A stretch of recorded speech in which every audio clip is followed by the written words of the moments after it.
시원치 않지. 아니 올라가면 우리가 너무 박수 치면서 너무너무 좋아하잖아요. 그게 코인이든 뭐든 간에 내가 했으면. 그런데 우리는 이상하게 너무 하고 올라가면 야 너무 높아. 압력이 너무 세니까 좀 빼. 이렇게 하면서 코인을 발행을 해가지고 USDT 현금을 챙겨놨다가 너무 낮아지면 다시 사가지고 올려주고 이런 기능들이 탑재되어 있는 프로젝트예요. 저는 여기서 굉장히 자신감을 가졌던 게 뭐냐면 여기서 우리 아크 토큰이 너무 높이 올라가니까 발행을 해가지고 USDT를 챙기고 가지고 있다고 생각을 해보세요. 그리고 그거를 우리한테 줘야 할 이자 있잖아. 이자가 뭐 0.7이든 0.1이든 상관없이 우리한테 줄 돈을 미리 챙겨놓는 게 나는 그게 마음에 들더라고. 그래서 이 프로젝트는 생각보다 우리가 생각하는 것보다 오래 갈 것 같다는 생각이 들더라고요. 혹시 사장님 이렇게 하면 오래 갈 것 같지 않아요? 그냥 뭐 이게 여기저기 다 떠나서 그냥 내 생각에 너무 올라가면 내려주고 너무 낮아지면 사가지고 올려주고 해서 우리가 받아야 할 이자를 미리 준비해놨다면 그게 우리한테 불안감을 훨씬 감소시키는 요인이 되지 않을까요? 그냥 이게 아크 떠나서 그냥 일반적으로 처음 봤죠? 오늘 완전히 땡 잡으신 거예요. 자, 우리가 그러면 가기 전에 본격적으로 가기 전에 그래야 좀 재밌을 것 같아서 맨날 그냥 무엇이 어쩌고 서로 물론 얘기하면 재미없더라고요. 제가 이렇게 한번 해봤고 그 다음에 지금 여러분 아실랑가 모르겠는데 저도 엊그제 재미나이한테 물어보다가 알게 된 건데 그 코인데스크라고 하는 그 코인 마켓캡, 코인 개코 뭐 이런 데예요. 근데 여기에서 2025년도부터 컨센서스라고 하는 세미나를 했더라고요. 토론토, 그 다음에 2026년도 2월에는 홍콩, 그 다음에 올해 2026년도 5월에는 마이애미에서 또 하더라고요. 그게 내용을 보니까 다른 거는 우리가 별로 안 들어오는데 이 사람들 한번 봐보세요. 이 사람 아세요? 창펑짜오. 그 다음에 이 사람 아세요? 브래드 가링하우스? XRP. 그 다음에 이 사람이 세계에서 가장 유명한 사람이에요. 마이클 셀러라고. 이 사람이 비트코인에다가 몰빵을 해가지고 이 사람 평균 구입 단가가 75,000달러예요. 근데 이 돈이 어마어마한 거예요. 주식을 자기가 회사로 전환하고 그래서 사람들한테 내가 비트코인 투자할 테니까 돈 좀 대시오. 이런 사람. 이 사람은 한 21,000달러 가면 망해. 비트코인이. 21,000달러. 그럴 일은 없겠지만 어찌됐든 그 다음에 솔라나에 야코뱅크라고 솔라나 만든 사람, 그 다음에 트럼프 아들 에릭 트럼프, 아메리칸 비트코인이라고, 그 다음에 아주 유명한 사람들이 다 많이 오는데 이게 저도 깜짝 놀랐어요. 우리가 한번 생각을 해보죠. 여러분 혹시 독수리나 만약에 먼 창공에서 밑에를 바라보면서 투자하는 게 좋아요? 땅바닥에 기면서 투자하는 게 좋아요? 꼭대기에서 바라보고 투자하는 게 좋겠죠. 그래서 우리도 저는 이런 사람들이 참여해가지고 2025년도에는 이렇게 할 거다. 2026년도에는 이렇게 할 거다. 그거를 미리 발표하는데 근데 여기 참여비가 그냥 만약에 한 5개월 전에 예약하면 한 50만원. 지금 예약하면 700만원 내야 되잖아요. 그냥 비행기가 그런 거 없어요. 그냥 오는데. 우리가 이런 발표하는데 당신들 올래요? 그래서 그런 거예요. 그래서 이거를 세미나에 부탁해가지고 한번 요약을 해봤는데 요약권 봐드릴게요. 우리가 뭐 독수리처럼 위에서 보고 있다가 투자하는 게 낫지 않겠어요? 땅바닥에 기면서 하는 것보다. 기회가 없어. 아니 우리가 몰라서 그랬던 거예요. 보시면 2025년도에 토론토에서 했는데 주요 주제가 뭐냐면 정통 금융기관들이 본격적인 디지털 자산 채택 및 자산 운용 전략 이렇게 했더라고. 25년도에 이런 주제를 가지고 그 다음에 웹3랑 AI랑 결합하는 거 이걸 주제로 가지고 한 15,000명이 모여가지고 토론을 했던 거야. 그럼 우리는 만약에 이걸 알았으면 얼마나 편안하게 뭔 일을 했겠어요. 그렇죠? 우리가 이게 테란노에 있든 어쨌든 상관없어요. 여러분 테란노는 일반 사회보다 한 5년은 빨라요, 정보가. 이분들이. 근데 우리는 사실은 독수리처럼 이런 걸 못 봤던 거예요. 근데 2026년도 2월 달에 한번 보실래요? 이때 캐나다에 있었던 거는 크게 따지면 규제 준수와 기관용 커스터디. 이 솔루션이 강조되는 분위기인데 26년 홍콩을 한번 보니까 홍콩 우리 2월 달에 여기 나와 있잖아요. 자율경제 에이전트, AI 에이전트. 이걸 주제로 이미 토론을 했던 거예요. 우리는 아크디파이는 이걸 가지고 지금 사업을 하고 있는 거잖아요. 그렇죠? 그 다음에 뭐 RWAG, 그 다음에 로보틱스 이런 걸 가지고 했는데 우리 입장에서 보면 아크디파이와 AI 기반의 프로젝트들이 가장 주목받은 무대였다. 실질적으로는 제미나이가 이렇게 말해줬는데 이거를 마크가 가서 한 게 아니고 그들이 했는데 우리랑 딱 맞는 거예요, 컨셉이. 좋아요, 많이 좋아요? 좋습니다. 아, 이거 할 거 있잖아. 그렇지. 자, 그런데 26년도에는 이제 미국이 하면 뭐든지 크게 하더라고요. 마이애미에서 5월 5일부터 5월 7일 사이에 하는데 이게 스케일업과 자율 상거래 별거 없어요. 이제 규모를 키우고 AI 에이전트가 상거래를 자유스럽게 하자. 이게 큰 제목이에요. 그럼 우리랑 딱 맞아요, 안 맞아요? 맞아요. 박수 때려줘야지. 사실 말고 여기 제일 위에 보니까 에이전트 이커머스, 에이전트 상거래. 우리가 이제 오늘 밤에 9시 반에 우리 까르멜로 이플리토가 발표할 내용이에요, 이게. 우리 이제 6월 달에 앱으로 AI 에이전트 2. 그러니까 실행형이에요. 그러니까 예를 들면, 야, 한국 주식이 좋을 것 같은데 좀 어떻게 포트폴리오 구성해봐. 그러면 얘들이 알아서 하는 거예요. 우리 말로만 하면 돼. 지금부터는 보라쁘게 머리 굴릴 필요 없어. 명령만 잘하면 되는 거야. 야, 비트코인이 오를 것 같은데 어떻게 할 거야? 주인님, $10,000만 주세요. 내가 석 달 안에 10억을 벌어드릴게. 예를 들면 그런 거예요. 실제로 그런 일이 있었어요. 그런 일들을 지금 하고 있다는 거예요. 그 다음에 이제 두 번째로 요게 가장 중요해요. 무슨 얘기냐면 뭐 다른 나라 할 것도 없어. 그냥 국민은행, 신한은행 우리나라 기준으로 보면 그 미국이나 이런 데 보면 아예 그 규모가 잽이 안 되니까 우리는 우리 수준에서 보자. 우리 수준에서 예를 들면 국민연금이라든가 뭐 국민은행 뭐 이런 데에서 이제 하겠다는 거예요. 기관들이 참여하겠다는 거야. 그리고 예측시장 이런 것도 있는데 여기서 2026년도에 5월 5일부터 5월 7일 사이에 있는 거예요. 아까 그러한 사람들이 나와서 주제 발표를 하고 토론을 하는 장이에요. 근데 보니까 가장 강조되는 게 뭐예요, 이게? 에이전트 커머스. AI 에이전트가 이제 드디어 우리랑 같이 협력해가지고 뭔 일을 한다는 거예요. 그럼 아크디파이 입장에서 보자고. 아크디파이가 추구하는 게 이거 아니에요, 지금? 네. 그렇죠? 네. 우리랑 딱 맞죠? 네. 그러니까 하여튼 그 까르벨로 이플리토가 우리가 생각하는 사람보다 훨씬 예지력이 있고 실행력이 있는 사람일지 몰라요. 그거를 오늘 밤에 9시 반에 링크 다 드렸잖아요. 링크 클릭해가지고 반에서 생방송을 하니까 아마 내가 봤을 때 길진 않을 거예요. 그래도 영어로 하든 뭘 하든 간에 밑에 자막이 다 나오고 그러니까 상상하고 같이 한번 보시는 것이 아마 우리한테 지금 이렇게 우리가 지금 테라노에서 경쟁이 치열해졌어요. 보니까 어떤 사람은 하루 2% 준다, 어떤 데는 비트코인을 담보로 준다 이래서 좀 그러는데 그걸 롱런을 하지 않더라고 보니까.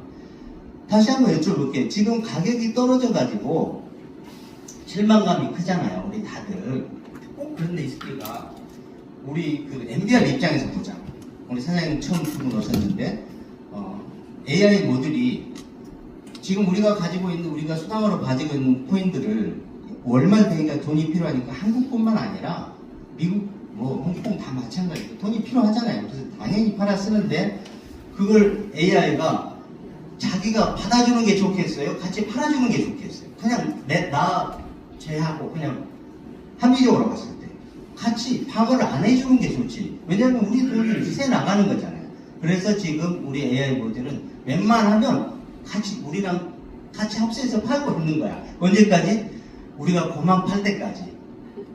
대체적으로 지난달에도 그렇고 지지난달에도 그렇고 월말 되면 우리 생각에는 분명히 가격이 너무 하락하면 사가지고 소각을 해준다는데 우리 필요할 때 안 하고 이 자기 필요할 때 그러는 거야.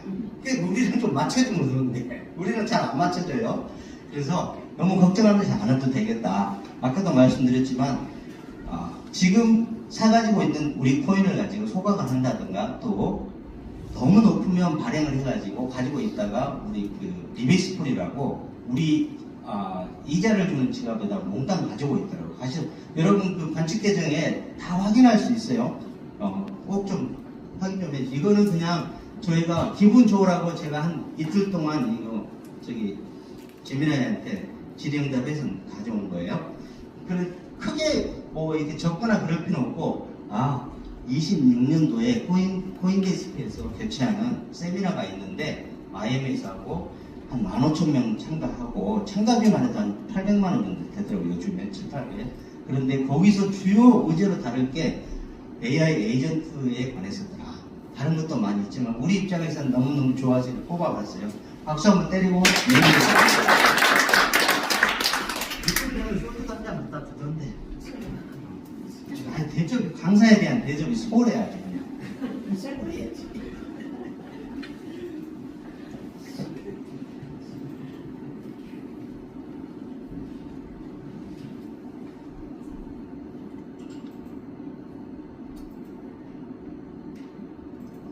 참고로 저는 강의가 전문이 아니에요. 저도 이렇게 같이 일하는 사람인데 어느 하루 요일을 맞다 보니까 하루 목요일부터는 신경이 곤두세우더라고요. 매번 똑같은 얘기도 할 수 없고.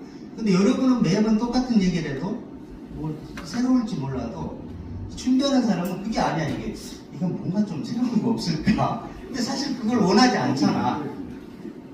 우리가 가지고 있는 내용을 정확하게 전달만 해주라. 이게 우리 대중의 요구이고 또 이 사람은 마이크 잡은 사람은 그게 아니라 좀 더 세련되게 좀 더 확실하게 그러다 보면 우리 예전에 우리 박영종 강사처럼 그냥 대학 교수가 돼버린 거예요. 우리 여기는 대학 교수가 될 필요는 없어요. 같이 우리 공유하면 되지. 맞아요? 안 맞아요? 네. 괜찮아요. 반복해서 들어도 괜찮아요. 그래요? 지금 우리가 한번 지금 여기 계신 분들의 평균 연령이 저보다는 뭐 높을 거예요. 한 5년에서 10년 이상 높은데 이분들은 옛날에 우리가 경제생활 할 때 70년대, 80년대 이거를 다 기억했을 거예요. 뭐 밭대기 하나, 논대기 하나 살 때 뭐 쌀로 했잖아요. 한 섬, 두 섬. 그러다가 그분들은 필요한 게 뭐냐면 힘 좋고 건강하고 그다음에 정직하고 부지런한 사람이다. 애자 낳고 보통 뭐 한 5남 6녀 이 정도 됐더라고 보통. 그런데 이제 그게 우리 이제 산업화 시대에 우리 박정희 대통령을 필두로 해가지고 이제 드디어 근면한 사람이 필요했던 거고, 그다음에 조금 더 머리 좋은 사람들은 이제 목 좋은 데 가서 부동산 투자하셔가지고 2010년도 이때까지 부동산으로 돈을 많이 벌었을 거예요. 그 중에 좀 깨어있으신 분들은 주식을 많이 하셨고, 그 다음에 이제 불행하게도 어제도 47년생이 몇 살이신가요? 그분이? 한 80 다 된 건가요? 어제 밤에 늦게 오신 분이 한 분이 있어서 지금 이 얘기를 드리고, 우리가 지금 디지털 시대에 와 있잖아요. 그것도 벌써 블록체인만 해도 10몇 년이 지난 거잖아요. 만약에 10몇 년 전에 비트코인이나 이더리움을 아무 생각 없이 옆 사람 그냥 소개했을 때 100만원, 1000만원 투자했으면 우리 이 자리에 안 있죠. 좀 하나에 뭐 10개 있으면 10억이고 100개 있으면 100억인데, 근데 그분이 뭐라고 하냐면 자기가 페란노를 많이 돌아다녀봐서 딱 들으면 안 돼. 돈을 너무 많이 투자해. 제가 그래서 마구 뭐라고 했어요.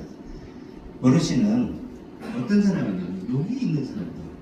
그러니까 사람의 인성이라든가 그 사람의 됨됨이는 딱 보면 알 수 있지만 테라노에서는 사장님은 100점 100패다.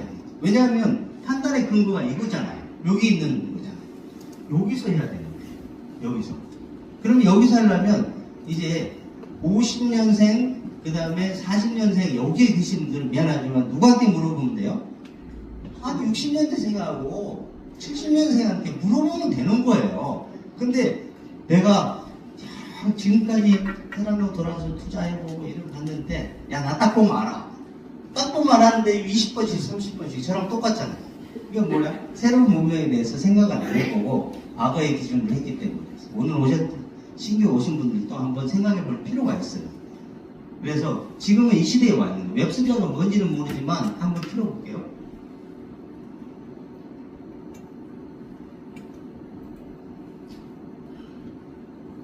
짧게 해가지고 지나가겠습니다.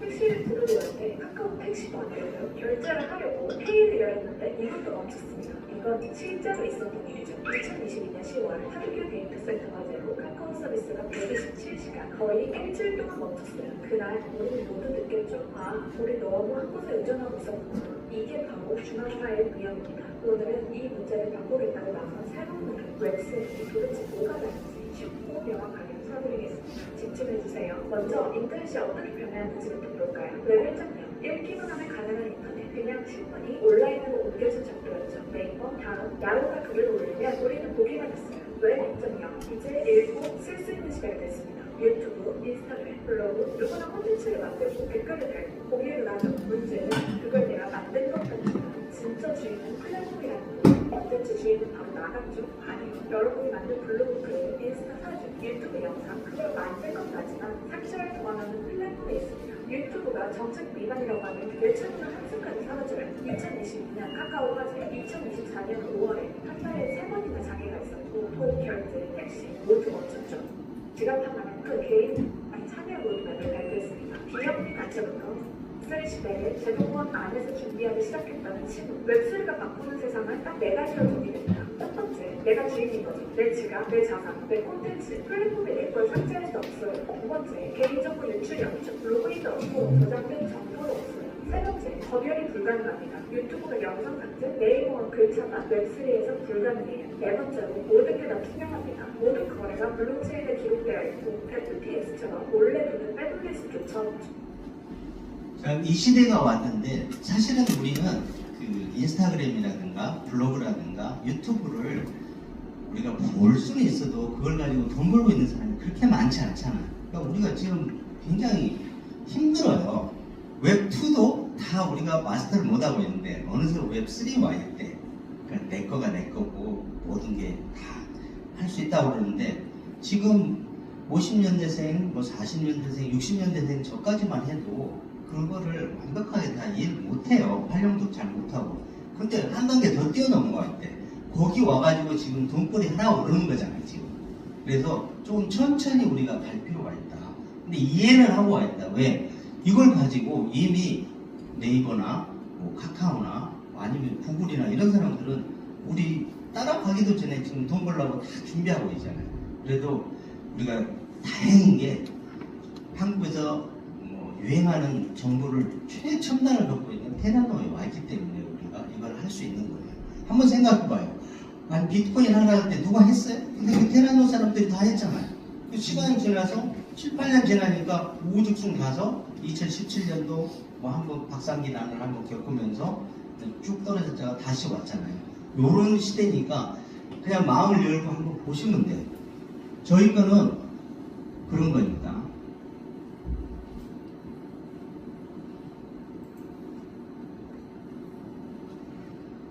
이거는 볼 필요도 없이 국민카드가 한 이제 USDT나 USDC 이런 걸로 코인으로 결제를 받겠다는 거잖아요. 참 너무 신경질 나는 일 안 해. 맨날 돈으로 했는데. 근데 이거는 더 재미있어. 지금 요즘에 현금으로 돈 결제하는 비율이 한 10%가 채 안 될걸요. 각 개인들이. 그렇잖아요. 보니까 현금 쓰다가 카드 쓰다가 중국이 이걸 뛰어넘어가지고 QR코드를 해가지고 와 지들이 앞선 냈던데 그래도 원천 기술은 우리한테는 아직은 안 되는데 그래도 무서운 존재들이야. 그러면서 드디어 코인을 가지고 결제하는 거를 비자나 마스터나 국민카드나 모두 다 받아들여가지고 하겠다는 거잖아요. 그 QR코드가 그 안에 USDT나 뭐 이런 거 드디어 우리 지금 설명하러 간 아크 토큰이 여기에 들어가고 싶은 거예요. 일반적인 아무나 쓸 수 있는데 아무나 쓸 수 있는 건 평범한 건데 규모가 너무너무 크다는 거예요. 그래서 굉장히 중요한 시대적인 변천사니까 한번 생각을 해보면 내가 이거를 할지 말지 한번 결정을 해도 되는 이런 걸 바탕으로 해서. 그 미국에서는 이런 일이 있었어요. 미국은 지금 아주 골아픈 상황이지만 제가 요즘 가장 많이 받는 질문이 이거예요. 앱 만들고 싶은데 너무 어렵지 않나요? 솔직히 말하면 저도 예전에 앱은 미국에서 암호화폐 관련 법이 처음으로 제정됐습니다. 스테이블코인 한 개당 1달러로 보정. 이게 올해 일이 아니고 작년에 있었죠. 작년에 한 8개월, 9개월 전에 미국에서 야 이제 미국에서 USDT나 다이나 이렇게 스테이블 코인을 발행하려면 우리 현금을 담보로 하던가 아니면 우리 채권 그것도 10년짜리 말고 90일짜리를 담보로 해서 발행을 해라. 왜냐? 가만히 보니까 얘들이 지들끼리 잔치하는 것 같아. 내 땅에서. 기분 좋아요, 안 좋아요? 안 좋지. 내가 패권자인데. 그래서 이렇게 트럼프 대통령이 사인을 해가지고 이제 너희들 미국에서 USDT나 USDC 뭐 다이 이런 것들로 사업하려면 반드시 1대1로 담보를 달러나 미국의 채권을 가져라. 안 그러면 혼내줄게. 이 법안을 작년에 통과된 거예요. 근데 이런 것들이 인식을 하고 기본을 가져야 우리 아크 디파이를 할 때 아주 좋은 것 같아요.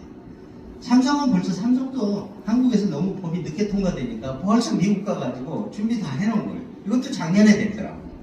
그러니까 날고 긴다는 사람은 이미 가 있어. 우리가 단지 정보를 늦게 받아서 아 이게 돈 될까? 또 사기 아니야? 이런 생각만 하고 있을 뿐인데 이미 그들은 갔더라. 그럼 한번 재밌는 이거는 제가 썼는데 한국의 IMF 사태를 모티브로 해서 영화를 찍은 게 국가부도의 날이잖아요. 그거를 정확하게 예측한 사람 이름이 뭐냐면 최공필이라고 이렇게 나와 있어요. 그때 한국금융연구원에서 근무한 사람이고, 근데 현재 이 사람이 하고 있는 일을 봐보세요. 블록체인과 디파이 분야에서 활동 중이래. 이런 사람들도 다 이렇게 이 분야에 와 있잖아요. 이거 제가 쓴 게 아니고 챗GPT가 알려준 거야. 이거 제가 쓴 건 거의 없어요. 인계적으로 뿐이야. 그때 우리가 유명한 사람 유아인 배우 국가부도의 날 영화 봤죠? 나 이제 무조건 달러 갖고 있습니다. 그래가지고 달러 너무 오르니까 그걸 다 팔아가지고 또 아파트 사고 그래서 재밌는 역할을 봤는데, 그 다음에 미국에서도 어떻게 보면 이런 일들은 우리가 선배야. 미국보다. 미국 2008년도잖아요. 우리보다 그럼 10년 후에 문제가 일어났잖아. 금융위기. 그때 미국 영화는 조금 사실적이야. 그때 마이클 벌이라고 하는 사람이 야 이거 너무 심해. 주택담보대출이 무슨 뭐 1차, 2차, 3차 계집만 가지고 대출해주는 그럼 이거 분명히 문제 생긴다 그래서 이 사람이 난 반대로 갈래. 그래가지고 떼돈을 번 사람인데 지금도 이 사람은 뭘 하고 있냐? 비트코인이나 이더리움이나 이쪽에서 지금 떼돈을 벌고 있어요. 그때 하도 신경질 나가지고 영화 속의 주인공이 내가 주식을 샀는데 휴지도 못했어. 그래서 증권사 매니저 찾아갔더니 나 몰라요. 나도 직원이에요. 한두 명이 아니야. 그래서 그 사람이 미국은 또 총이 있잖아요. 총으로 다 쏴 죽인 그런 장면이에요. 그러니까 만약에 한국의 IMF 때 최공필 박사 저런 사람이 한 얘기를 안 들어가지고 반대로 한 정부 유관자들은 만약 미국처럼 됐지 않았을까? 우리가 총이 있었다면? 그렇죠? 그런데 지금 어쨌든 간에 지금은 이런 사람들도 전부 다 블록체인하고 디파이 쪽에서 열심히 돈 벌려고 하더라. 그러니까 우리는 반드시 눈 크게 뜨고 한번 지켜봐야 돼요. 그래서 이제 우리 거를 지금 설명하기 전에 이게 저보다는 AI가 훨씬 설명을 잘해요. 아주 짜임새 있게. 요거 한번 들어보시고 점검하는 시간 가질게요.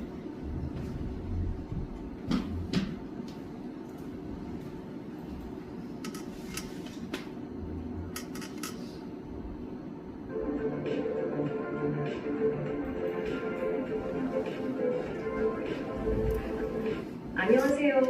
혹시 사람이 아니라 인공지능이, 그러니까 AI가 내 자산을 관리해주는 금융 시스템 한번 상상해 보신 적 있나요? 오늘 바로 그 아크 디파이의 모든 것을 처음 접하는 분들도 알기 쉽게 아주 명쾌하게 파헤쳐 보겠습니다. 은행 없이도 돈을 불릴 수 있을까? 조금은 낯선 질문이죠. 하지만 이 질문이 바로 오늘 우리가 살펴볼 탈중앙화 금융, 즉 디파이의 가장 핵심적인 개념입니다. 디파이, 말이 좀 어려운데요. 아주 간단하게 말해서 사람이 아니라 코드가 운영하는 금융 시스템이라고 생각하시면 돼요. 은행처럼 중간에 누가 끼어드는 거 없이 딱 정해진 규칙대로 투명하게 돌아가는 자동 금융 서비스인 거죠. 사실 디파이 프로젝트는 정말 많아요. 그 속에서 아크 디파이는 좀 독특한 위치에 있습니다. 바로 지속 가능성, 그리고 인공지능 자동 관리, 이 두 가지에 완전히 집중하고 있거든요. 그래서 오늘은 이 네 가지 주제를 가지고 아크 디파이를 하나씩 뜯어볼 겁니다. 도대체 어떻게 수익이 나는 건지, AI는 무슨 일을 하는지, 또 얼마나 안전한지, 그리고 앞으로 어떤 미래를 그리고 있는지. 자, 같이 한번 따라가 보시죠. 자, 그럼 첫 번째 순서입니다. 뭐니 해도 투자자에게 가장 중요한 질문이겠죠? 아크디파이는 과연 어떻게 어떤 방식으로 수익을 만들어내는 걸까요? 이 수익 구조의 심장에는요, 바로 복리가 있습니다. 그런데 더 놀라운 건 아크디파이 시스템은 무려 12시간마다 이자를 계산해서 원금에 바로바로 더해준다는 거예요.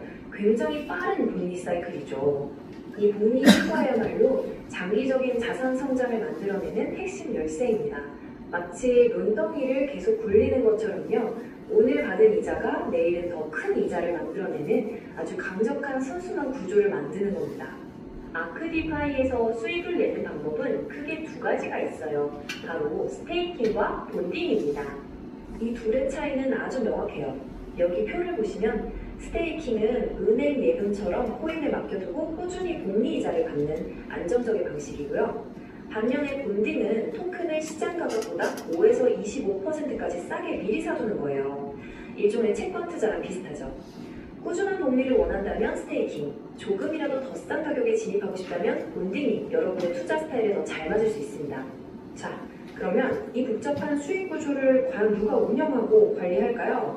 바로 이 지점이 아크디파이를 정말 특별하게 만드는 핵심, 바로 인공지능 파일럿입니다. 아크디파이의 핵심 철학은 이거예요. 금융관리에서 인간의 감정, 탐욕, 그리고 실수를 완전히 빼버리는 거죠. 시장이 막 오를 때 흥분하거나 반대로 폭락할 때 공포에 질려서 잘못된 판단을 하는 일 없이 오직 데이터와 정해진 규칙에 따라서만 시스템을 운영하겠다는 겁니다. 이 AI는 크게 세 가지 핵심 임무를 맡고 있어요. 첫째, RBS, 즉 가격 안정화. 시세가 너무 미친 듯이 오르거나 내리지 않도록 조절하고요. 둘째, 스마트 발행. 시장 상황에 딱 맞게 토큰 공급량을 조절해서 인플레이션을 막습니다. 마지막으로 런웨이 컨트롤을 통해서 시스템 전체가 장기적으로 건강하게 유지되도록 관리하는 거죠. 예를 들어 볼게요. 토큰 가격이 너무 과도하게 급등한다? 그럼 AI가 자동으로 딱 개입을 합니다. 시스템이 가지고 있던 토큰을 시장에 팔아서 과열된 분위기를 식히고 가격을 안정시키는 거예요. 사람이 고민하고 판단할 틈도 없이 순식간에 말이죠. 반대로 가격이 너무 심하게 떨어질 때도 AI는 바로 움직입니다. 시스템의 비상자금, 즉 국고를 사용해서 시장에 풀린 토큰을 다시 사들인 다음에 소각시켜버려요. 유통되는 양을 줄여서 토큰의 가치를 지켜내는 거죠. 아무리 수익률이 좋다고 해도 안전하지 않으면 다 무슨 소용이겠어요. 자, 세 번째 섹션에서는 아크디파이가 우리 투자자의 자산을 지키기 위해 어떤 튼튼한 안정망을 갖추고 있는지 한번 살펴보겠습니다. 신뢰의 기본은 객관적인 검증이죠. 아크디파이는 세계적인 블록체인 보안 감사 회사인 서틱으로부터 최고 수준의 보안 점수를 받으면서 그 안정성을 제대로 입증했습니다. 이 최고 점수는 그냥 숫자가 아니에요. 이게 무슨 뜻이냐면 개발팀이 마음대로 시스템을 꺼버린다거나 몰래 코인을 더 찍어낸다거나 투자자들의 돈을 빼돌릴 수 있는 권한 자체가 아예 코드상으로 막혀있다는 걸 의미합니다. 한마디로 러크풀 같은 사기 위험이 원천적으로 없다는 뜻이죠. 아까 AI가 가격을 방어할 때 쓴다고 했던 국고 기억나시죠? 이게 바로 시스템의 비상금 통장입니다. 시장이 흔들릴 때 토큰 가치를 지키고 시스템의 안정성을 유지하는 정말 중요한 최고의 보루 역할을 하는 셈이죠. 심지어 출금 시스템도 굉장히 스마트하게 설계되어 있습니다. 수수료는 여러분의 소중한 원금이 아니라 오직 수익이 난 부분에 대해서만 부과돼요. 그리고 더 놀라운 건 이 수수료가 그냥 사라지는 게 아니라 다시 북고로 들어가서 시스템의 안정성을 위해 재투자된다는 점입니다. 생태계를 계속 더 튼튼하게 만드는 거죠. 자, 마지막으로 아크디파이가 단순히 투자 상품에만 머무르지 않고 어떤 큰 그림을 그리고 있는지 그 장기적인 비전을 함께 들여다보겠습니다. 아크디파이가 진짜 꿈꾸는 미래는 바로 우리 일상 속에 있어요. 예를 들면 카페에서 커피를 살 때 아크 토큰으로 결제를 하면 가게 주인은 그 즉시 현금으로 돈을 받는 아주 편리한 결제 생태계를 만드는 겁니다. 바로 이 지점이 정말 기가 막힙니다. 결제 수단으로 아크 토큰을 쓰는 사람이 많아질수록 시스템은 투자자에게 이자로 줘야 할 토큰의 양이 자연스럽게 줄어들어요. 무슨 말이냐면 억지로 토큰을 태우지 않아도 인플레이션 압력이 저절로 해소되면서 토큰의 가치가 안정적으로 유지되는 선순환이 만들어지는 겁니다. 자, 그럼 한번 정리해볼까요?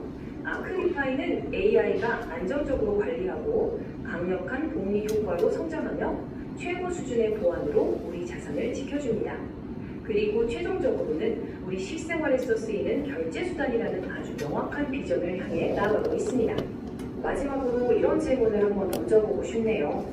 아크디파이의 이런 시도는 그냥 하나의 프로젝트를 넘어서 인공지능이 인간의 감정이 배제된 금융 시스템을 정말로 만들 수 있다는 가능성을 보여주고 있습니다. 과연 AI 기반 금융이 미래의 안정성과 신뢰에 대한 새로운 표준이 될 수 있을까요?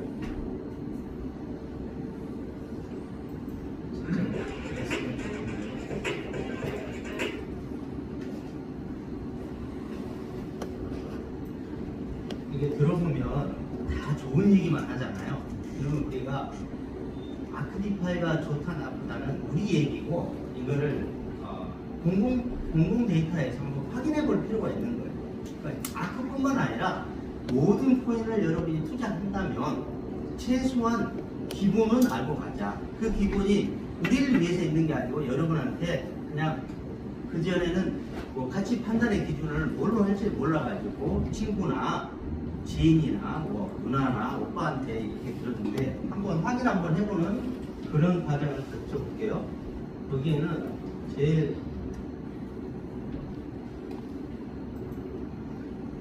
혹시 코인마켓캡이라고 하는 코인 정보를 가장 오래되고 공공 신력이 있는 그런 사이트인데 이런 데 한번 가서 아크디파이 너희가 진짜 아크코인이 있어? 이거 한번 확인해 볼 필요 있잖아요. 그 위치는 어느 정도 되고 인기는 얼마나 되고 그 다음에 누가 만들었고 어떻게 만들었는지 요거를 데이터를 통해서 한번 알아볼게요.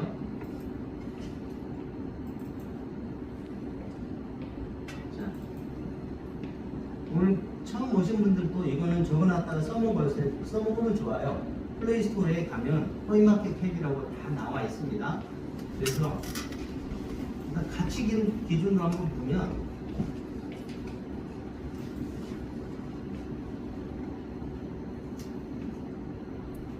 뭐 당연히 비트코인, 이더리움 이런 것들이 압도적으로 앞서죠. 우리도 여기서 보니까 한 3,800등 정도 하더라고요, 저희가. 근데 우리가 지금 나와 있는 데가 8개월이 채 안 돼요. 이제 아가예요. 우리는 2025년 8월 27일부터 해서 2035년까지 해서 이 프로젝트를 끌고 갈 거예요. 이제 아가가 순위로는 3,700등인데 인기 순위로 한번 봐볼게요. 근데 여기에서 인기 순위라 그러니까 마치 100등 안 됐다 하니까 별거 아닌 것처럼 느끼는데 이 코인마켓캡에는 토큰이든 코인이든 약 3만 개가 들어있어요. 근데 여기에 오기도 쉽지 않아. 그 3만 개 중에서 우리는 지금 현재 인기 순위가 얼마나 될까? 가치 순위는 한 4,000등 되는데 인기 순위는 오늘 얼마나 궁금하죠? 저도 궁금해요. 42등 하고 있어요. 3만 개 중에 42등이면 상위 손꼽을 만하지 않아요? 퍼센트 지금 이때 박수 한번 쳐줘야지. 아직 무슨 뭐 이 프레셔를 가해야 박수를 치고 이거 재미없는 거야. 3만 개 중에서 42등이 흔한가요? 괜찮지, 괜찮지. 확실하구만. 그러면 이제 이거를 어떻게 만들었고 누가 만들었는지 알고 싶잖아요, 사실은. 그래서 거기를 알아보려면 루트데이터.com이라 해서 루트가 한국말로는 뿌리예요. 뿌리를 찾아보는 사이트에 가보시면 돼요. 이거 적으시면 돼요. 이런 건 적어놨다가 이 시간 지나면 또 까먹으니까 홈페이지에 이게 루트데이터.com 여기 들어가셔가지고 탐색기를 쳐가지고 먼저 아크를 안 치고 올림푸스 타워라는 거 한번 쳐볼게요.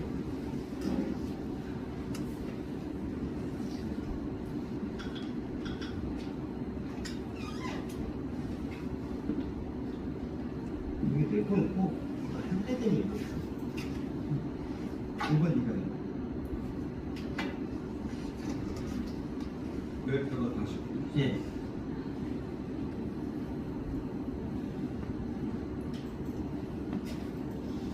이거 처음으로 그렇게 하면 나가고 중요한 거란 말이에요.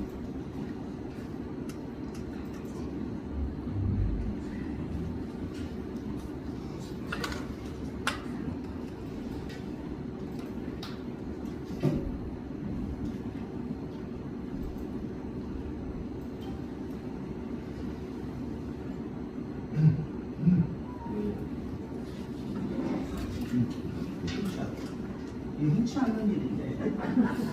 아무가. 아무가 잡아놓고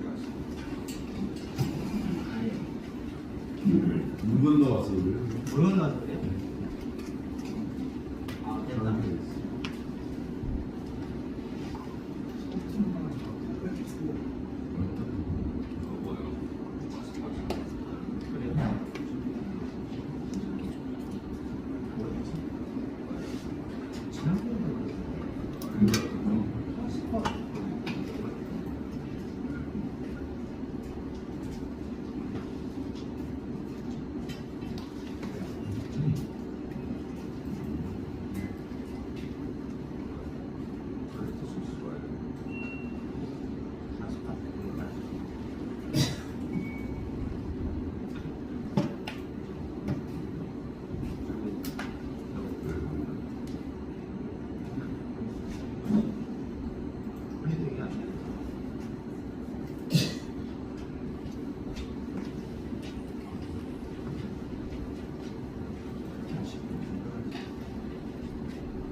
제일 중요한 건데 잘 안 될 거예요.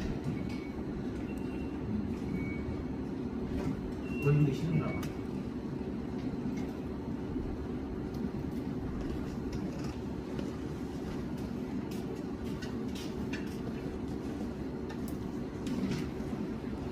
중요한 사항이 해봐요. 아니야. 제가 뭘 보여드리려고 그러냐면 여기 혹시 이 사람 보이나요? 네. 까르벨로 리플리토라고 하는 사람인데 이 사람이 2021년도에 이 올림푸스 타워라는 거를 만들 때 참여한 사람이에요. 근데 이 사람이 지금 불과 5년이 지나가지고 우리 아크 디파이를 만들 때 주도적인 역할을 한 사람. 그럼 이 사람이 했는지 안 했는지를 보여드릴게요.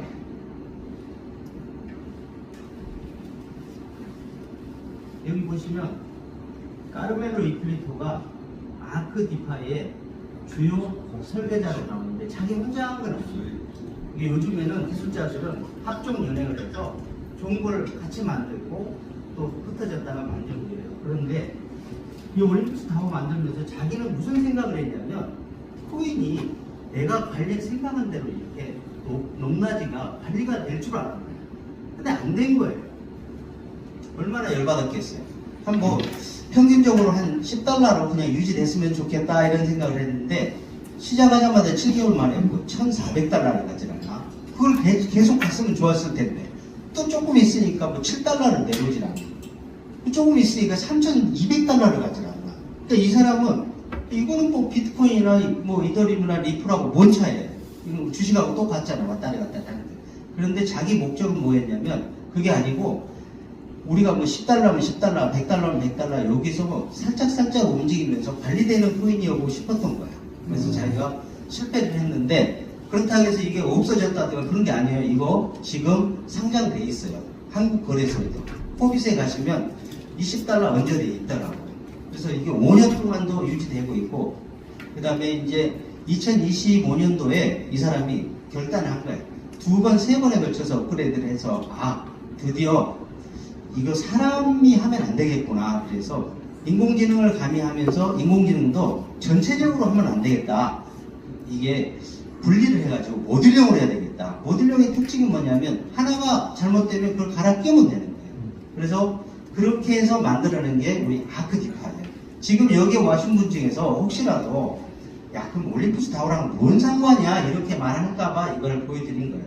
보시면 공개적으로 올림푸스 타워를 만들 때 참여했다라고 분명히 나오죠. 그리고 여기에 가시면 더 중요한 거 저희가 제가 자꾸 부동산을 자꾸 하는데 비교하는데 부동산 처음에 시행사들은 제일 먼저 지주자가 구하고 그 다음에 땅을 사야 되잖아요. 그래야 뭐 설계대로 되든 말든 하는데 그때 지주자가 끝나고 나서 그 땅을 사준 사람 예를 들면 아주 극초기에 투자해준 분 그분이 한번 봐드릴게요. 이번엔 잘 나와야 할 텐데 이게 제가 그냥 바로 들어가죠. 야 오늘 뭐가 잘 안 되네.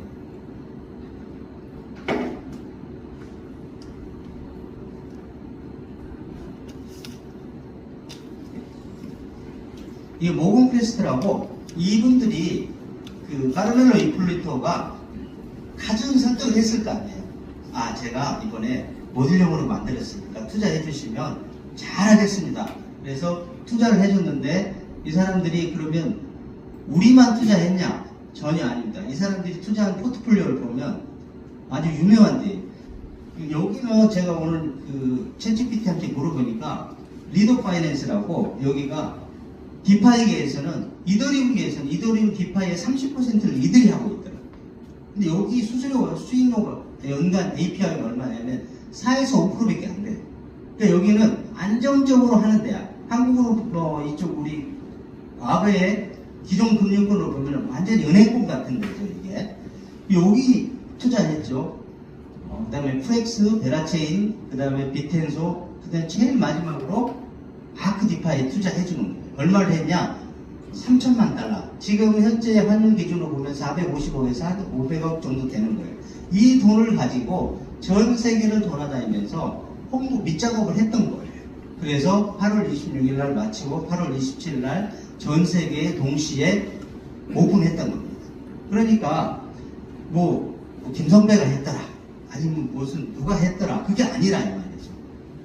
주요 투자자가 특히 여기에 보시면 여러분도 잘 알 수 있어요. 지금 핸드폰에 가가지고 비썸 업비트 가시면 PAO라고 타오라고 하는데 그게 우리나라 거래소에 상장돼 있어요. 이게 평균 잡아서 한 30에서 50만 원 사이 왔다 갔다 하더라고요. 이렇게 유명한 데 투자해준 회사가 우리한테 투자를 해준 거잖아요. 그래서 밑바닥을 깔아주고 그걸 가지고 저희한테 투자해서 우리가 주인이 되는 그런 플랫폼을 한번 같이 만들어보자 해서 시작했던 거예요. 그러면 뭐니 해도 지금까지 계속해서 말하는데 야 얼마나 안전해 누가 그거를 평가를 해줄 수 있겠어요. 그렇죠? 그런데 블록체인 업계에서는 2018년도에 예일대인가 그 다음에 콜롬비아대 출신들이 만들어낸 압도적으로 공신력 있는 데가 서팅을 하는데 이거 적어놓으셔도 돼요. 이거 우리 코인뿐만 아니라 다른 코인들도 다 검색할 때 쓰시면 됩니다. 지금 계속해서 2부에 말씀드리는 거는 상식이지 우리를 위한 거 아니에요. 꼭 적어 놓으세요. 처음 오셨다 하면. 그러면 우리 걸 한번 볼까요 먼저. 참고로 서틱에 감사 의뢰를 하려면 ERC20이라 해서 이더리움 기반으로 만든 한쪽한 코인도 5,000달러 이상 안 돼야 돼요.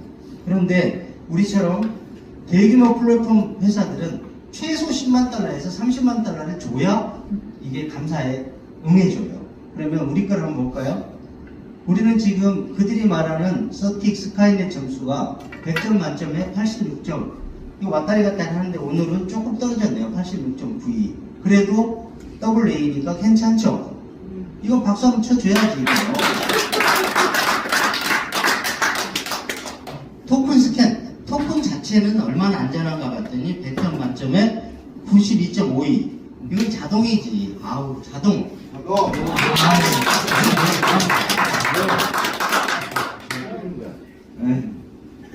그 다음에 제가 지금 여러분에게 한번 같이 공유해보고자 하는 게 뭐냐면 요거예요. 야, 벌써 우리 계정수가 64만 개가 넘었네요. 8개월이 채 안 됐는데 전 세계적으로 지금 61개국이라 어제까지 60개국이었는데 오늘 정봉수 대표님이 일본을 개척을 해가지고 61개국에서 운영되고 있어요. 박수 한번 쳐주세요. 그런데 그 중에서 요거예요. 주요 지분 보유 비율. 그런데 최고로 많이 가지고 있는 사람이 1.31% 가지고 있다는 거 아니에요? 그러면 우리가 불안해요? 덜 불안해요? 자, 우리가 그냥 오늘 새로 오신 두 분이 계시는데 삼성전자 우리가 주주로 합시다. 이재용 회장이 지금 1.5%예요. 별거 안 가지고 있어. 그 다음에 엄마, 아빠, 동생들 다 해서 24%인가 25%더라고요. 그래도 대주주 아니잖아요. 그래도 우리는 만약에 근데 그 일가가 95% 이렇게 가지고 있다면 불안해, 안 불안해? 투자자로서. 불안하죠? 야, 새로 오신 분, 불안해요, 안 불안해? 그 얘기를 좀 해주란 말이야. 그리고 이제 우리가 그 다음에 블록체인 프로젝트에서 가장 중요한 거는 이거예요. 서틱이 감사를 해봤더니 소셜미디어는 뭐냐면 SNS 그런 거예요. 이게 당연히 회원이 많으면 이게 활동적일 거 아니에요. 이게 파란색이에요. 초록색. 그 다음에 나머지, 그 다음에 깃허브를 하고 우리 그 백서를 확인해 보는데요. 거기 가보니까 괜찮네. 그다음 웹사이트도 활성화되는데 그런데 이런 것들은 부수적인 거야. 제일 중요한 건 이거예요. 스마트 컨트랙트. 이게 무슨 내용이냐면 부동산 등기를 예를 들어볼게요. 회장님하고 나하고 전세계약서를 맺었는데 아니 뭐가 잘못됐어. 그럼 어디로 가서 판단을 받아야 돼요? 법원 등기소잖아요. 그렇죠? 그런데 그거는 과거의 일이야. 그러려면 돈도 들어가고 변호사도 필요하고 뭐 법무사도 필요하고 피곤해. 그런데 비탈리 부틸리라고 하는 사람이 이 비트코인이 나온 다음에 세상의 문을 열고 이거를 전 세계인이 앱처럼 쓰게끔 해주는 게 뭔가 서로 믿음이 없더라도 자동으로 A가 잘못하면 B한테 그 권리가 넘어가는 그런 구조를 만들어준 게 스마트 컨트랙트. 이게 활성화가 안 돼 있거나 부족하면 그 프로젝트를 블록체인의 프로젝트라고 해야 돼, 말아야 돼? 이런 거는 잘하네. 이거 아니면 박수 때려보고. 자, 이거 보시면 그러면 이제 우리는 이렇게 좋은데 지금 테라노에서 한국에서 2년 반, 한 2년 6, 7개월 된 오리진이라고 하는 프로젝트가 있어요. 이 프로젝트를 한번 보실게요. 이 점수가 82점이네요. 뭐 그래도 나쁜 점수는 아니죠. 괜찮아요. 근데 여기 한번 보실래요? 제일 밑에 거. 다 좋은데 제일 중요한 게 돼 있어요, 안 돼 있어요? 사기다. 근데 이 팀도 2년 반을 지나면서 여기에 만약에 여러분이 2년 반 전에 들어왔다면 최소한 10억은 벌었다. 왜? 지금 한 4달러인가 5달러 그러는데 그때 시작할 때 85달러 이랬다. 그런데 지금 계산해보면 한 20분의 1로 떨어졌잖아요. 그럼 평균적으로 주식 투자나 코인 투자를 해서 망했어요, 안 망했어요? 망했죠. 그런데 이게 복리구조로 해가지고 내가 떨어지는 게 지금 결과적으로 20분의 1인데 받은 거는 수백 배예요. 그래서 떨어진 거를 상쇄하고도 남았다. 그래서 제 파트너 중에 한 분이 오셨는데 그때 그분이 한 500만 원 투자해서 80달러 정도 했더라고요. 그래서 계산해보니까 그때 7달러였는데 한 2만 개 정도 되더라고요. 그러면 500만 원 투자해가지고 2만 개 2714 14,000달러잖아요. 아무리 못해도. 그럼 보면 2천만 원, 3천만 원 되는 거 아니에요? 벌었어요, 안 벌었어요? 벌었죠. 이렇게 불안한 프로젝트도 그러는데 우리가 지금 굉장히 안정적으로 시작하는 건데 얼마나 잘 모르겠어요. 그 다음에 이제 웹키라고 하는 것도 한번 봐드릴게요.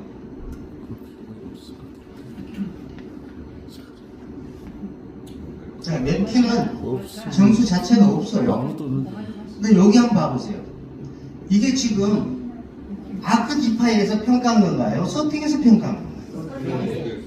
그러니까 내가 그들을 지금 까는 게 아니에요. 우리가 서로가 확인해 보는 거예요. 그리고 더 중요한 거 있어요. 아까도 봤지만 여기 보실래요? 자, 111만 9천 개 중에서 계좌가 최고 주요 보유 비율이 94.6%예요. 아까 삼성전자 얘기 드렸잖아요. 자기 일가족이 94%를 가지고 있으면 우리가 불안해 안 불안해? 근데 오늘 아침 마누라하고 싸웠어. 신경질 나. 야, 닫아버려. 그럼 다쓸 수 있는 거잖아요. 맞아요, 안 맞아요? 맞아요. 대답 잘하네. 왜 이렇게 잘해, 갑자기? 그럼 오리진 한번 다시 봐볼게요. 왜 이렇게 좋아해? 자, 오리진도 보세요. 230만 명인데 계좌가 230만 계좌인데 97% 주요 보유 비율이, 그러니까 한 0.몇 퍼센트, 3%, 20% 되는 사람이 아까처럼 뭐 자식이 잘못하고 신경질 나면 그냥 없애버릴 수 있어요, 없어요? 있어요. 아, 이거는 작은 목소리야. 있어. 자, 이렇게 해서 저 객관적으로 보는 것이지 누가 좋다 나쁘다 이게 아니에요. 그래서 저희 것 보니까 저희는 웬만하게 우리가 상식적으로 본 거에 합당하더라. 우리 아까 먼저 봐요. 아, 그래요? 네. 알았어요. 신경은 안 써. 봐야 돼. 성남에서 왔으니까 특별히 봐드릴게요. 성남인가? 자, 우리는 64만 계정 중에 주요 보유자가 최고 많이 있어봐야 1.31%. 그러니까 자기 혼자는 마누라랑 싸워가지고 성질 내서 이거 다 줄 수 있어, 없어요? 내려야지, 내려야지. 근데 이제 두 가지만 하고 끝낼게요. 그러면 아까 혹시 이것도 하나 적어놓으세요. 오늘 새로 오신 분 두 분은 이거 AV2.AI라고 이게 덱스 거래소예요. 덱스 거래소로 하면 잘 이해를 못 하실 수 있으니까 중앙화 거래소와 덱스 거래소 차이점은 뭐냐면 중앙화 거래소는 현대증권, 삼성증권, 그 다음에 비썸, 오피트, 바이낸스 이런 데예요. 그건 뭐냐면 여러분이 내가 팔 사람, 살 사람이 짝이 안 지어져도 그들이 알아서 팔아줘요. 마켓 메이킹이라 해서. 그런 거를 중앙화 거래소이고, 그 다음에 포인트. 대신에 그들에게 우리가 지불해야 할 게 있겠죠. 뭐예요? 자, 수수료뿐만 아니고 나의 모든 정보를 넣어줘야 돼. 그리고 수수료도 비싸. 그런데 덱스 거래소는 뭐냐면 우리끼리 물물 교환하는 거예요. 뭐 사장님하고 나하고 사장님 뭐 비트 몇 개 있어요? 한 개? 나 USDT 1억 개 있어요. 그럼 같이 교환하는 거예요. 요게 덱스 거래소예요. 그런데 그 중에서 그 거래소가 장터가 안전한지 관리가 잘 되고 있는지를 가장 잘 관리해주는 데가 AV.AI라는 덱스 거래소예요. 한번 가서 확인해 볼게요. 그냥 뭐 어려운 거 없어요. 나와라 오빠. 여기다가 그러면 우리가 제일 많이 하는 오리진부터 볼게요. 오리진이 야 큰일 났네. 3.4달러 돼버렸는데. 잘 됐지. 아 이렇게 많이 떨어지면 안 돼. 이게 한 2년 갖춰야 돼. 그래야 우리가 빛을 보지. 우리가 더 멋지게 보일 거 아니야. 옆에 못난 놈이 있어야 잘나게 보이잖아요. 그래 안 그래? 자 한번 볼게요. 이게 왜 그런지. 어제 판 거야? 많이 판가 봐요. 많이 팔았네. 많이 팔았지.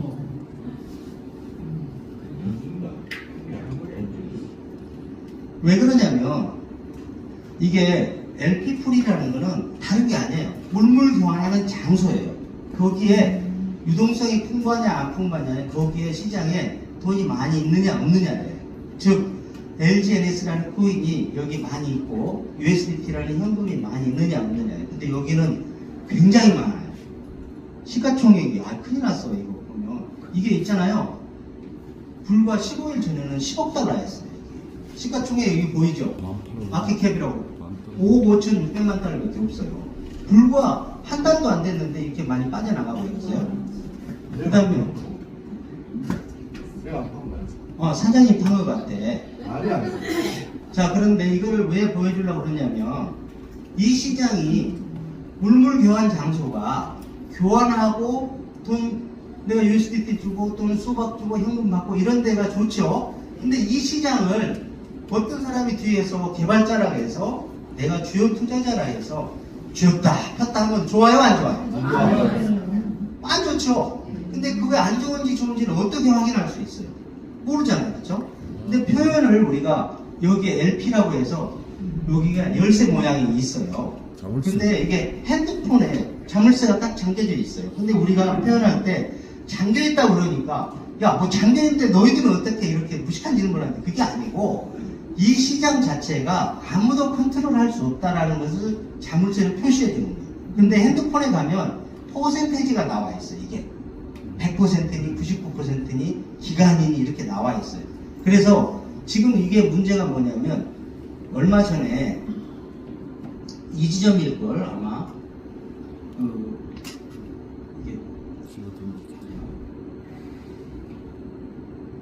이게 예수거든요.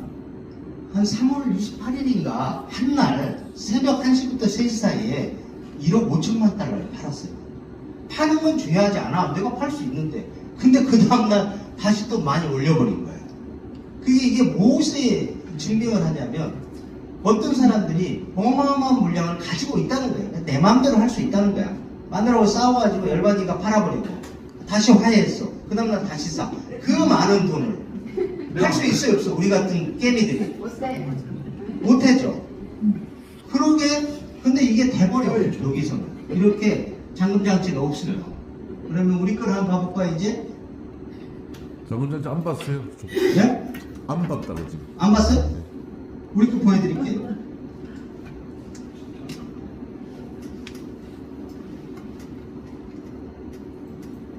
우리 13.2네요. 자, 여기 한번 보실래요? 자물쇠 모양이 있어요, 없어요? 이거를 핸드폰으로 보시면 더욱더 더 명확하게 보여요. 퍼센테이지가 전부 나옵니다. 근데 대표적으로 지금 돈을 벌었다 하는 그 프로젝트마저 저러는데 나머지 거는 볼 필요 있을까요, 없을까요? 거의 없어요. 없습니다, 여러분. 그러니까 싸우지 마시고 그냥 보세요, 가서. 야, 루트 데이터 한번 들어가서 누가 만들었고 돈 어디서 투자해요. 그 다음에 서팅에 가가지고 들어가 보니까 점수는 어떻고 그 다음에 다른 건 다 필요 없어. 회원 많으면 SNS는 소셜은 자동스럽게 초록색으로 나와요. 그런데 스마트 컨트랙트가 정상인지 아닌지 볼 수 있잖아요. 그 다음에 이 백스거래소 가가지고 잠겨있는지 안 잠겨있는지 보면 되는 거잖아요. 여기까지 상식이니까 오늘 뭐 다 저보다 상식이 많을 수도 있는데 다 점검하는 시간이었죠. 맞아요, 안 맞아요? 맞아요. 이때도 박수 한번 쳐줘야지. 아니 뭐 생각보다 이 세균 놔두면 뭐해, 다 죽여버려야지. 자, 이제 결정적으로 우리 거는 뭔지 안 죽이려고 그러네. 세게 때리란 말이야. 자, 우리 거는 아크디파이인데 아크디파이는 아까 스테이킹과 본드가 있다는데 주로 우리 스테이킹 쪽으로 하시면 돼요. 그래서 여러분 다 들어가서 그 다음에 질문을 많이 하시는 경향이 있어요. 어떤 질문을 많이 하면 도대체 누가 수익원이 뭐야? 이거 꼭 질문하잖아요. 그렇죠? 우리는 지금 현재 수익원과 미래의 수익원이 같이 있는 거예요. 한번 보실게요. 먼저 여기 보시면 국고 순가치라고 되어 있죠. 아까 5,500만 달러 같고 그 다음 밑에 보면 총 공급량이 3,100만 원이에요. 여기서 여기 사이가 2배가 채 안 되죠. 특별히 계산기 없어도. 그런데 그러면 그게 뭐냐면 발행가라고 보시면 돼요. 발행가는 늘 유동적이에요. 현재 발행가가 약 2가 안 되는 거예요. 그런데 시세가 얼마예요? 13.28. 그럼 요 갭이 약 한 7배, 한 8배 이 정도 되잖아요.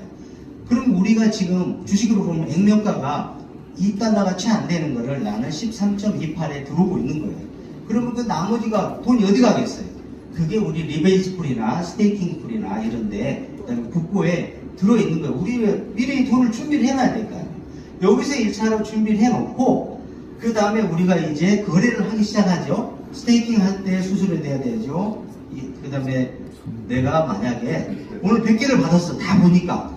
근데 제가 오늘 카드값 메꿀 날이야. 전부 다 24일, 25일 날. 그러면 기다렸다가 한 30일로 나눠 빼야 되겠어요? 오늘 즉시 빼야 되겠어요? 즉시 빼면 수수료가 얼마냐면 20%. 왜 이렇게 잘 알아? 아까 예습을 했어요. 20%라는 즉시 뺄 때 수수료를 내야 돼요. 그 수수료가 어디로 가냐? 우리의 미래에 받을 이자로 들어가는 거예요. 딱 100%는 아니더라도. 그리고 근데 내가 보니까 어떤 사람은 나는 그렇게 많은 이자 내고 싶지 않아. 그러면 30일로 나눠 빼줘. 30분의 1로. 그러면 수수료 5%만 내면 돼요. 그런데 나는 그것도 싫어. 그러면 60일로 나눠 빼면 수수료가 있어요? 없어요? 없습니다. 그래서 저는 항상 60일로 나눠 빼요. 그런데 제가 이제 투자를 해볼게요. 투자를 하시면 우리 상품은 총 5개가 있어요. 어떠신 분들은 머리 좋은 사람은 이렇게 해도 돼요. 하루에 0.8%, 0.38% 주니까 하루만 묶여놔도 0.38%. 한 달이면 9에서 10%잖아요. 이것도 큰 이자잖아요. 기존에 비해서. 그런데 이 사람은 복리는 못 받습니다. 그래서 우리가 상품이 6개월, 1년, 그 다음에 1년 6개월, 2년짜리가 있는데 이자율을 보니까 6개월짜리는 약 한 3배, 그 다음에 1년짜리는 한 10배, 그 다음에 1년 6개월짜리는 한 50배 정도 돼요. 그 다음에 2년짜리가 지금 한 190배, 170배 이 정도 돼요. 근데 여기서 꼭 짚고 넘어야 돼. 여러분이 스테이킹 할 때 들어오는 절차는 이래요. 그가 달러든 원화든 일본돈이든 중국돈이든 상관없어요. 그걸 가지고 USDT를 사셔서 아무데나 사셔가지고 아크토콘으로 바꿔서 들어오면 우리는 플랫폼이 말 안 해도 자동적으로 지금 보니까 2년을 예치해 주시면 0.69에서 0.7%. 그러니까 평균적으로 나와 있어요. 0.2에서 1%를 변동 이자로 지급한다. 지금 또 올라갈 수도 있겠죠. 지금 떨어져 있으니까. 지금 평균 잡아보면 내가 2년 예치하시면 한 0.7 언저리로 매일 받는다. 그것도 원금은 만약에 내가 1000개를 넣었다. 지금은 13,000달러 정도 되겠죠. 13달러니까. 그러면 13,000달러 나누기 720에서 원금은 매 24시간마다 한 번씩 원금이 나와요. 그래서 2년이 지나면 내 원금은 제로가 되겠죠. 그래서 이자는 12시간마다 새벽 1시, 오후 1시에 0.35, 0.35 이 정도 돼서 나오는 거예요. 그 두 개는 언제든지 출금할 수 있다 없다?